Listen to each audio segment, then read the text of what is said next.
Bueno, yo recuerdo cuando era niño, yo crecí en una pequeña propiedad en el campo. Y me acuerdo que una vez mi mamá, por su cumpleaños, quería un manzano.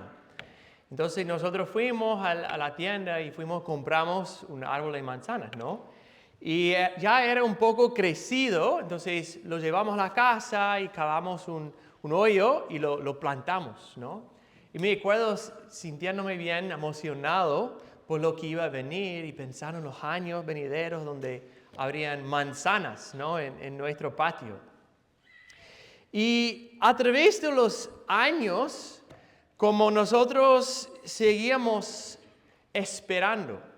Y el problema era que la tierra ahí no era tan fértil y además había mucho como piedras ahí en la tierra. Entonces, al fin de cuentas, a través de los años, aunque seguía vivo ese manzano, nunca crecía. Y me acuerdo como 5 años después, y era igual de tamaño, con unas, 15 hojas, igual. Y ahí, después de 2 años, nunca salió una flor, nunca dio manzanas. Y al final nos quedamos bien decepcionados con ese árbol de manzana. Y aunque seguía vivo, seguía del mismo tamaño y sin crecimiento. Y creo que Pablo reconoce un peligro de que algo parecido pase a los efesios. O sea, ellos ya habían sido plantados, ¿no? Fueron incorporados a la iglesia como el cuerpo de Cristo. Ya no eran extranjeros, no, pero ni enemigos, sino ciudadanos del reino de Dios, miembros de la familia de Cristo y morada de su Espíritu, lo que hemos estado viendo, ¿no?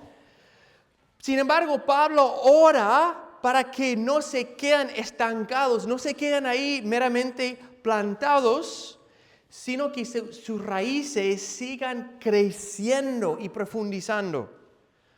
Y su oración no apunta a algo meramente externo, sino interno, ¿no? De que sean fortalecidos por el poder de Dios en el ser interior, como acabamos de orar. Y que crezcan al comprender más profundamente el amor de Cristo por ellos. Entonces Pablo ora que sean arraigados en su fe por conocer más a Dios.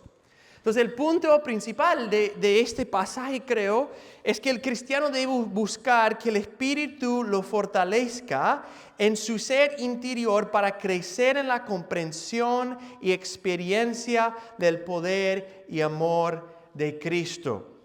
Entonces, que el cristiano debe buscar que el Espíritu lo fortalezca en su ser interior para crecer en la comprensión y experiencia del poder y amor de Cristo. Y vamos a ver esto en 3 partes. Primero vamos a ver cómo somos fortalecidos por su poder. Luego, arraigados en su amor. Y tercero, llenos para su gloria. Entonces, quiero invitarles que busquen conmigo Efesios 3. Efesios 3, nosotros seguimos nuestro estudio del libro de Efesios, terminando el capítulo 3 el día de hoy. Entonces, vamos a empezar a ver el versículo 14 y leer hasta el final.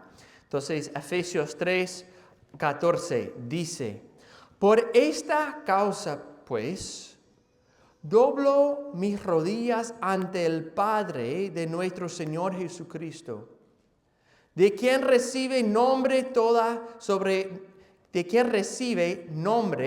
familia en el cielo y en la tierra. Le ruego que Él les concede a ustedes, conforme a las riquezas de su gloria, el ser fortalecidos con poder por su Espíritu en el hombre interior, de manera que Cristo habite por la fe en sus corazones. También ruego que, arraigados y cimentados en amor, ustedes sean capaces de comprender con todos los santos cuál es la anchura, la longitud, la altura y la profundidad, y de conocer el amor de Cristo, que sobrepasa el conocimiento, para que sean llenos hasta la medida de toda la plenitud de Dios. Y aquel que es poderoso para hacer todo mucho más abundantemente de lo que pedimos o entendemos, según el poder que obra en nosotros. A Él sea la gloria en la iglesia y en Cristo Jesús, por todas las generaciones, por los siglos de los siglos. Amén. Vamos a orar. Señor, junto con Pablo, nos arrodillamos, Señor, pidiendo que obres en nosotros, Señor. Que abres nuestras mentes para entender tu palabra, Señor. Y que esta palabra obre en nosotros, Señor. Para que podamos conocer tu amor y entender tu poder que obra en nosotros, Señor. Pedimos que nos crezcas a través de tu palabra el día de hoy. En el nombre de Jesús. Amén. Entonces quiero empezar viendo el primer punto y el primer punto de oración de Pablo, empezando en el versículo 14. Y ahí empieza Pablo con su oración y dice en el 14, por esta causa pues doblo mis rodillas ante el Padre de nuestro Señor Jesucristo, de quien recibe nombre toda familia en el cielo y en la tierra. Y Pablo entonces inicia su oración, describe su postura como de rodillas y apunta a un aspecto de quién es Dios. Es interesante, porque en la Biblia nombrar a alguien significa autoridad, ¿no? Entonces Pablo enfatiza que él ora al que tiene poder y autoridad. Sobre todo él menciona en el cielo y en la tierra. Entonces hacia ese Dios está apuntando. Y sigue entonces con el contenido de su oración y la primera petición. Y eso en el 16, el 15, el 16, sí.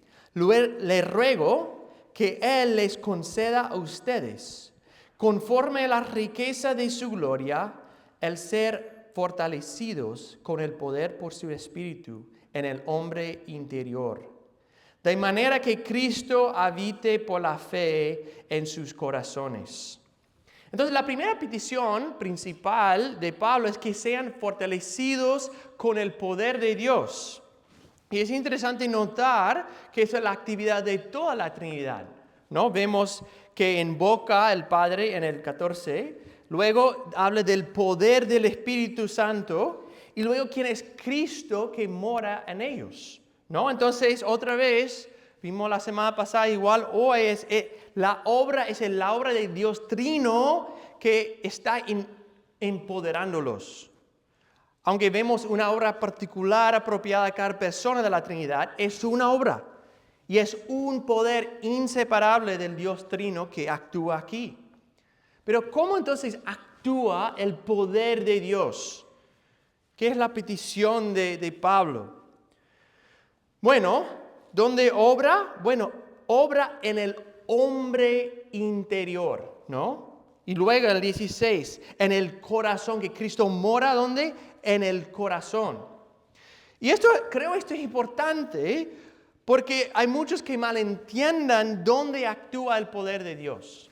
Y vean y saben que Dios es todopoderoso, que es cierto, pero luego creen que esto significa que Dios necesariamente va a cambiar sus circunstancias. Que Él va a hacer los ricos, va a hacer los exitosos y felices.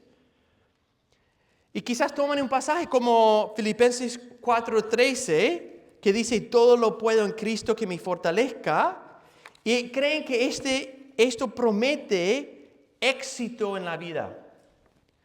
Pero quiero que noten, tanto Filipenses 4:13, que estudiamos hace quizá algunos meses, el pasaje hoy de Efesios 3, hablan del poder de Dios que fortalece el corazón.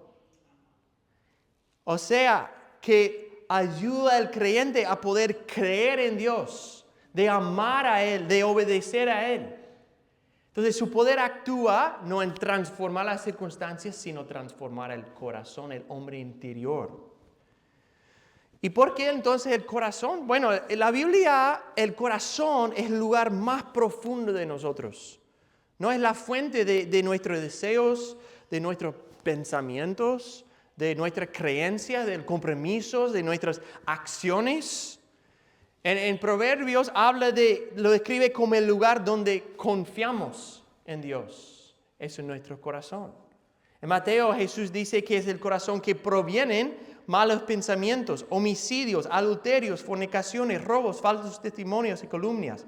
O sea, todas esas acciones vienen de algo atrás, el corazón, ¿no? Entonces, por eso el llamado a través de la Escritura siempre es hacia adorar y obedecer a Dios con todo nuestro corazón. Porque esa es la fuente de nuestras acciones, de nuestros pensamientos. Y también el corazón es la fuente de donde somos tentados con el pecado y desanimados en medio del sufrimiento. Es interesante escuchar el corazón en los salmos, ¿no? Y podríamos ir a muchos salmos. Vemos en el Salmo 69 que dice, en el versículo 1 dice, sálvame, oh Dios, porque las aguas me han llegado hasta el alma. Me he hundido en cieno profundo y no hay donde apoyar el pie. He llegado a lo profundo de las aguas y la corriente me cubre. Cansado estoy de llorar. Reseca está mi garganta, mis ojos desfallecen mientras espero a mi Dios. Vemos ahí el corazón de dolor, de tristeza. Y en el 5, si seguimos, dice, oh Dios, tú conoces mi insensatez y mis transgresiones no te son ocultas. O sea, expresa su propia culpa, su propio pecado. Entonces vemos el salmista y en muchos salmos estos momentos de desánimo y debilidad de corazón. Y al final nosotros somos iguales, ¿no? El corazón es el lugar donde pasamos sufrimiento y tristeza. La culpa y la vergüenza, ¿no? Las tentaciones y quizás los deseos pecaminosos, donde hay debilidades y luchas. Y es interesante, es precisamente ahí, en el hombre interior, donde Pablo ruega que Dios actúe, que manifieste su poder para fortalecer y transformar el corazón de los efesios. Y entonces, el corazón es donde luchamos, pero igual es donde la Biblia describe que Dios obre, ¿no? Levanta nuestro espíritu desanimado para ver las verdades de su poder, de su presencia, de su amor, del carácter de Dios. Ahí obra Dios en el corazón. Nos revela el pecado en el corazón, nos ayuda a vencerlo, nos llena del dominio propio para resistir el pecado, nos empodera para ser paciente con otros y perdonar los que pecan contra nosotros. Nos guía en cómo honrar a Él en medio de relaciones complejas. O sea, nosotros luchamos en nuestro corazón y es donde Dios obra también. El poder de Dios actúa en nuestro ser interior. ¿Y cómo recibimos ese poder de Dios? Nota en el versículo 17, dice, de manera que Cristo habite por la fe en sus corazones. O sea, la fe es el medio por lo cual como seres humanos nos aferramos al poder de Dios para fortalecer nuestros corazones. Consiste entonces en descansar y confiar en Dios, que nos ha recibido por Cristo y ha prometido su presencia y poder para obrar en nosotros. Entonces Pablo ora para que por medio de la fe, por esa confianza, por ese descanso en Dios, los efesios pueden experimentar el poder de Dios, actuando en ellos para fortalecer su ser interior. Y sé que muchos de ustedes, nosotros, llegamos aquí con el culto con un corazón cansados. Un corazón cansado, ¿no? Quizás estás cargado por las exigencias de trabajo o de los estudios. Quizás agotado por el cuidado constante de sus hijos pequeños. Quizás afligido por el peso de familiares incrédulos o de relaciones quebrantadas. O tal vez angustiado por la culpa de errores o pecado del pasado. Tenemos corazones cargados, cansados, débiles. Y ahí es donde muchas veces, en ese parte escondido, desconocido de afuera, tenemos tristeza, debilidad, culpa. Y si te sientes identificado con eso, la oración de Pablo es para ti. Pidamos que les conceda a ustedes conforme a las riquezas de su gloria, el ser fortalecidos con poder por su espíritu en el hombre interior. O sea, que ese poder del Creador, del Redentor, del Espíritu Santo, obre en nosotros para fortalecer ese hombre interior, esa persona adentro, nuestros corazones. Dios no nos ha prometido que las circunstancias van a cambiar, pero sí ha prometido que su poder va a obrar para fortificar nuestros corazones, para animar, para alentar, para corregir, para recordar las verdades del Evangelio. No conozco quizás tus luchas internas en el día de hoy. Quizás eres solo tú, quizás tu pareja, un amigo cercano. Pero Cristo sí los conoce y promete que puede fortalecerte en esa parte interior. Entonces, que extiendes la mano de fe, que confías y esperas que Dios te va a fortalecer y sostendrá en medio de las cargas más pesadas de tu vida. Busca que Él te fortalezca para creer sus promesas en su carácter, para amarlo más, para obedecerlo con más fidelidad.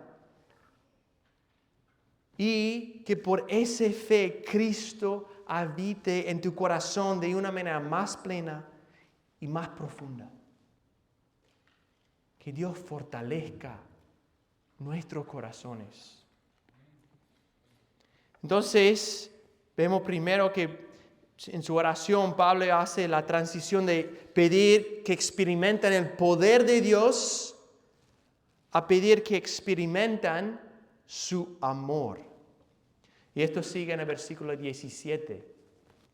Dice, también ruego que arraigados y cimentados en amor, ustedes sean capaces de comprender con todos los santos cuál es la anchura, la longitud, la altura y la profundidad, y de conocer el amor de Cristo, que sobrepasa todo el conocimiento, para que sean llenos hasta la medida de toda la plenitud de Dios.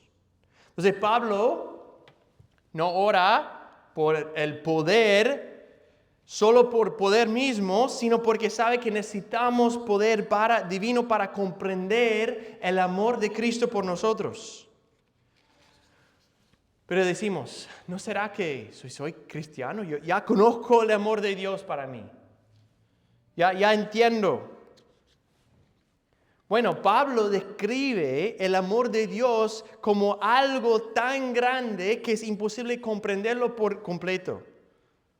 O sea, es un amor, dice, de 4 dimensiones. Si notan ahí, hay 4 que nota, ¿no? Es un amor que sobrepasa el conocimiento.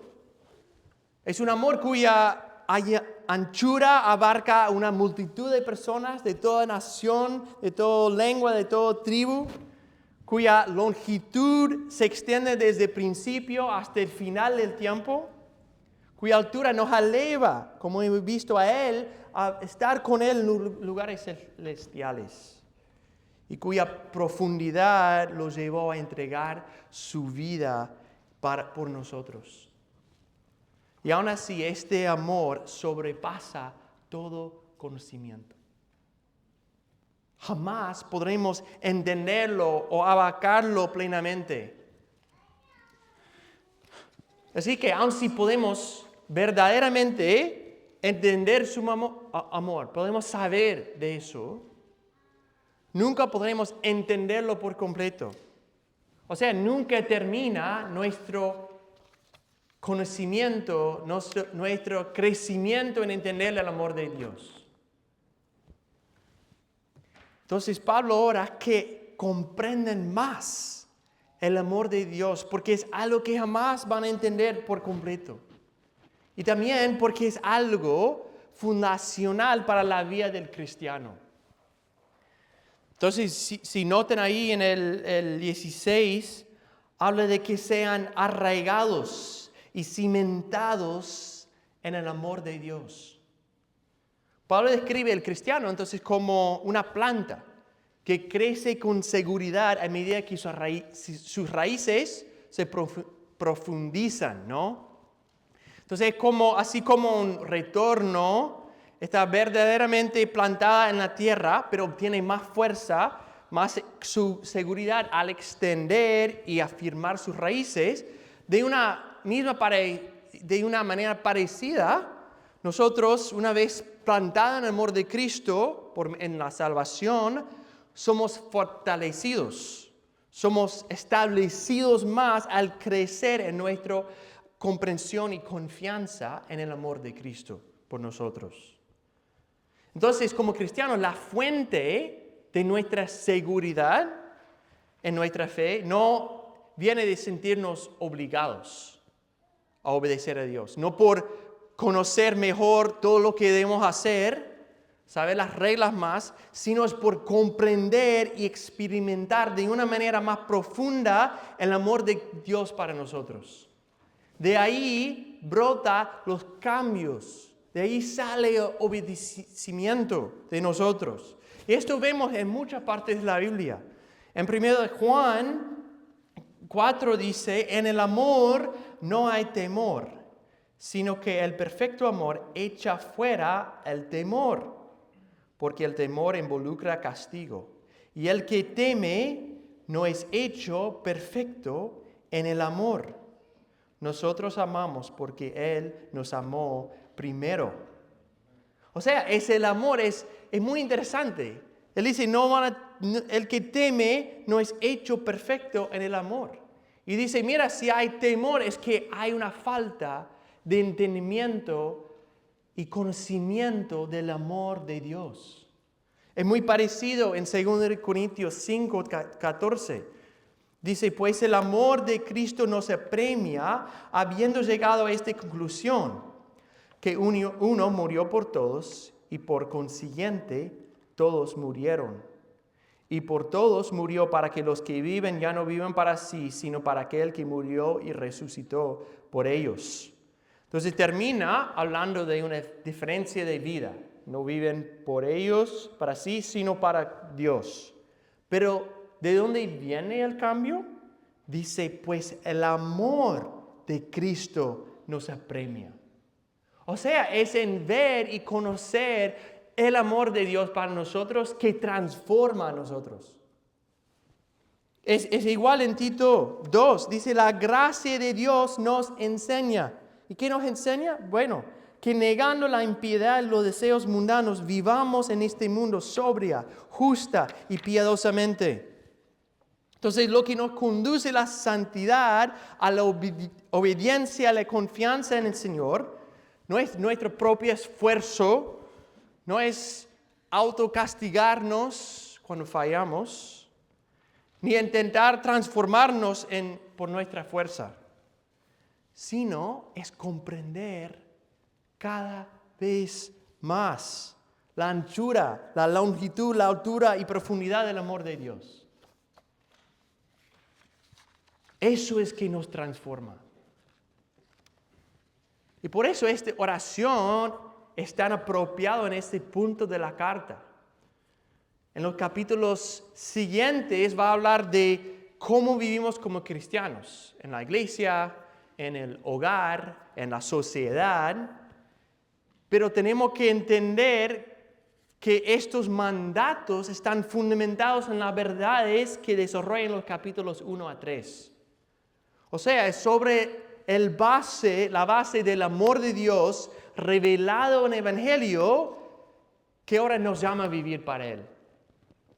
Y por eso Pablo termina orando. Mira, antes de entrar en cómo obedecen a Dios, en cómo viven la vida cristiana, voy a orar por ellos, que sean fortalecidos en su hombre interior y que conozcan más el amor de Dios para ellos.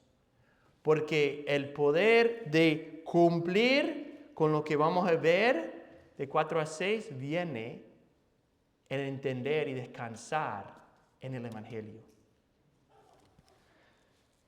Y pensaba en esto y reflejaba mi propia vida y veo lo que describe aquí Pablo, ¿no? De que yo entiendo mucho más el amor de Cristo que quizás hace 10 o 20 años. Y piensa en eso, ¿cómo has ido conociendo más de Dios en estos años? Como joven o niño entendí su amor en la salvación, quizás su cuidado de mí en la escuela. Pero a través del tiempo, su amor, entiendo y veo y conozco su amor en muchos más aspectos. Veo cómo me guió en la universidad, veo cómo me ha sanado de heridas de mi pasado, cómo ha sido paciente en mis pecados y fallas, y ha usado a otros, a mi esposa, amigos cercanos, a ustedes como mi iglesia, para mostrar de manera práctica su amor por mí. O sea, aunque entendí como niño que Cristo me ama, ¿no? Y lo cantaba, he crecido en experimentar y confiar en ese amor. Y veo como eso me ha llevado a más obediencia a Dios, no por culpa, pero por agradecimiento. Me ha llevado a más confianza en su cuidado, en su protección y perdón de mí. Y me supongo, si te reflejas en tu propia vida, puedes ver lo mismo, ¿no? Cómo has visto más la gracia, entendido de manera más profunda su amor y el cambio que ha pasado en tu vida. Y creo en ese punto es importante reconocer que para ser arraigados en el amor de Cristo por ti, para crecer en entender ese amor, requiere que primero estés plantado en el amor de Cristo. Porque la palabra enseña que por naturaleza no nacemos plantados en el amor de Cristo. Sino nosotros nacemos bajo la condenación de Dios.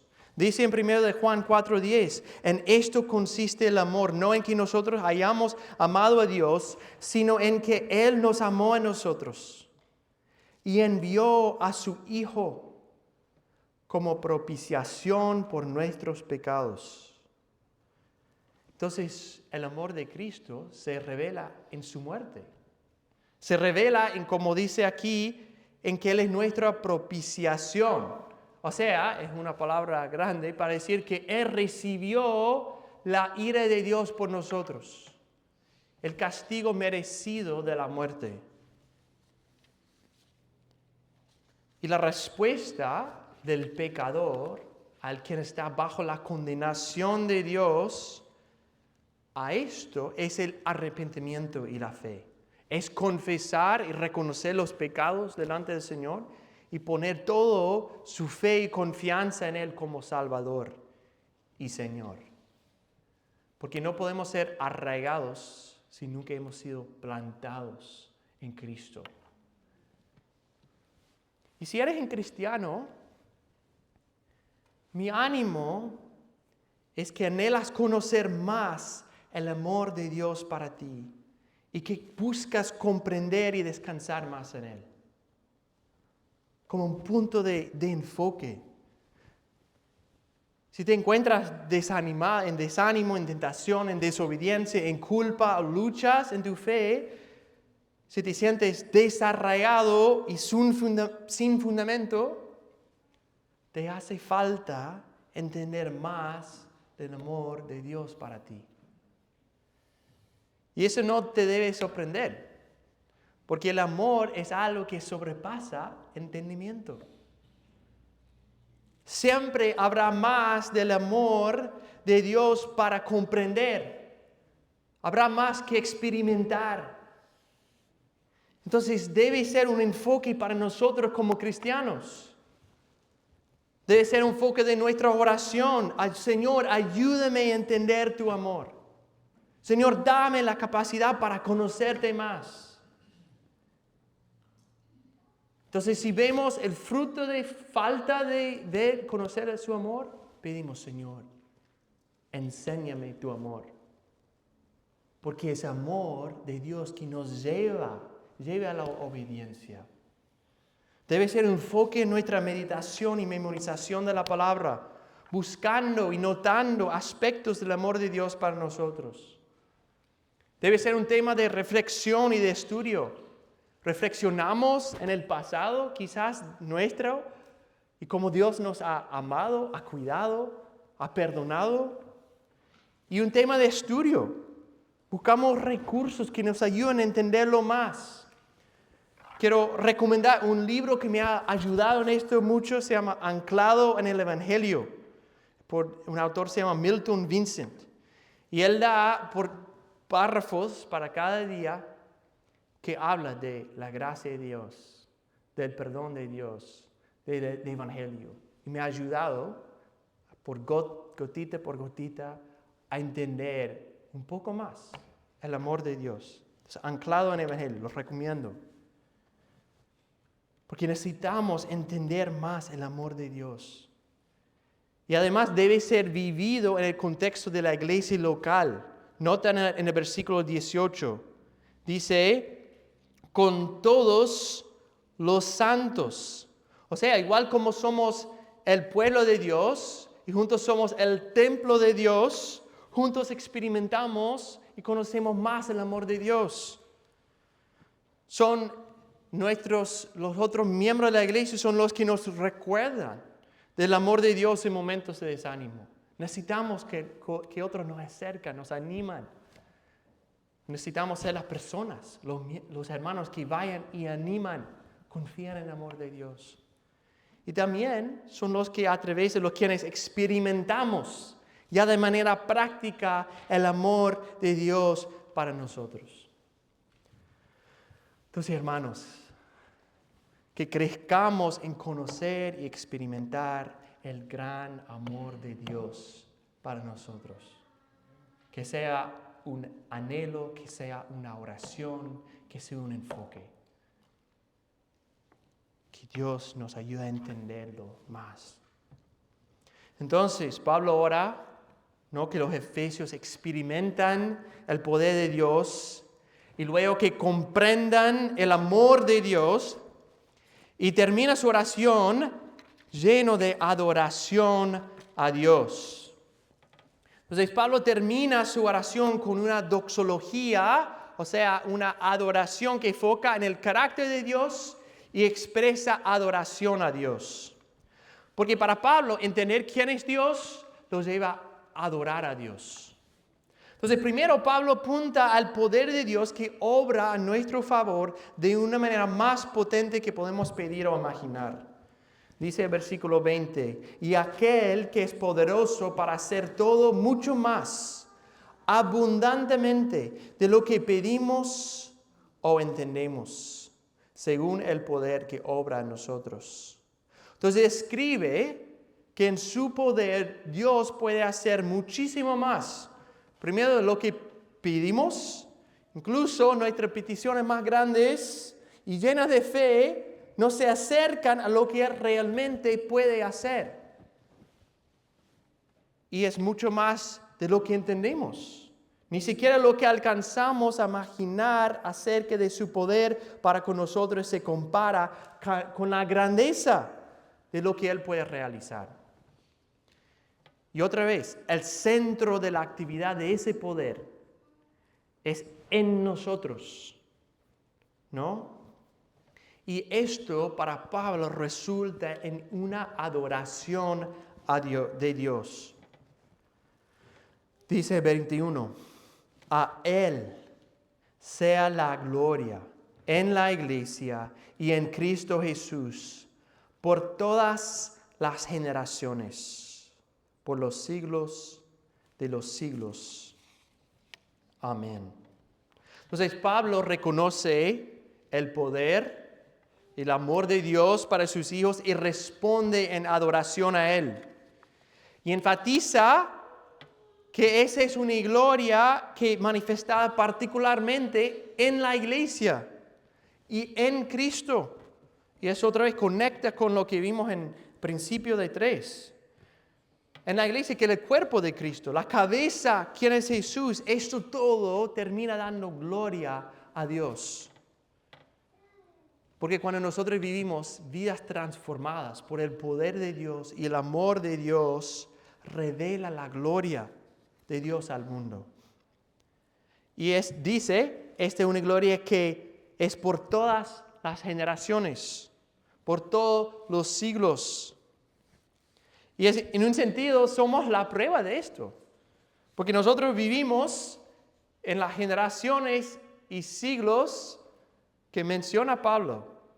Y seguimos viendo el poder transformador obrando en nosotros en la generación y el siglo de hoy.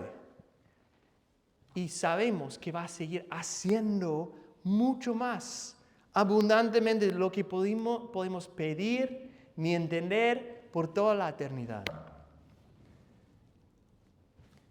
Y pienso aquí en nosotros, cómo ha transformado a mí, salvado a mí de mí mismo.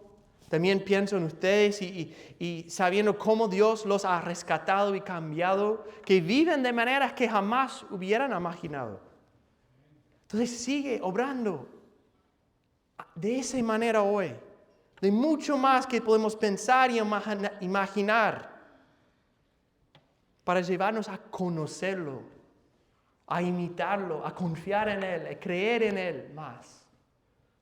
¿Y cómo respondas al reconocer y reflexionar en esto? ¿Respondes en adoración a Dios?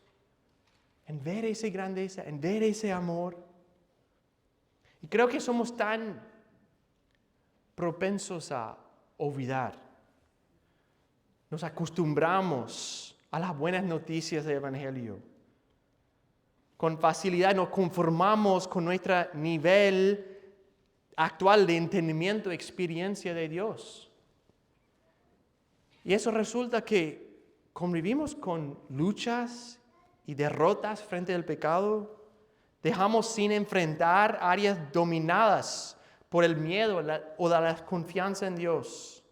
Y seguimos dudando de su cuidado y de su amor por nosotros. Entonces, ¿en qué áreas que has dejado de orar porque parecen demasiado difíciles? ¿O de qué manera te has resignado a tus luchas, a áreas de pecado, en lugar de traerles al Señor? Pablo nos recuerda que apenas hemos empezado a entender, a experimentar su poder y amor. Su poder es mucho más que podemos pedir o entender, y su amor es algo que sobrepasa el entendimiento. Como dice Calvino en su comentario, dice, cualesquiera que sean las expectativas que formemos acerca de las bendiciones divinas, la infinita bondad de Dios superará todos nuestros deseos y todos nuestros pensamientos. Así que, hermanos, avancemos con confianza y fe, fijando nuestra mirada en el amor de Dios por nosotros y en la manera en que Él puede obrar en nuestras vidas. Y que esa experiencia de su poder, de su amor, nos lleve como Pablo a responder en adoración a nuestro Dios. Entonces, hemos visto hoy juntos la oración de Pablo para la iglesia en Éfeso. Ya que han sido salvados y plantados en Dios, pide para algo más para ellos. Que su experiencia y entendimiento de Dios expanda y florezca. Y creo que la oración de Pablo también debe ser la oración de nuestros corazones. Que no seamos como aquello manzano que mis padres plantaron, que nunca dio fruto, nunca creció, sino que florecemos por tener raíces profundas en Dios y para dar fruto para su gloria. Que conozcamos y confiamos y nos deleitamos en el amor de Dios y su poder que obra en nosotros.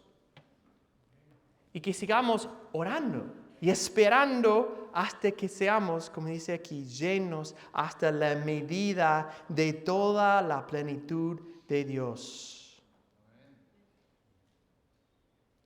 Que nuestros corazones se llenan, no con los placeres del mundo, con los miedos y dificultades que podemos tener aquí, sino a través de meditar y conocer y deleitarnos en Cristo.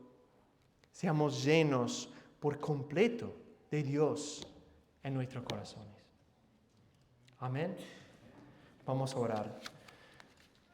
Oh Señor,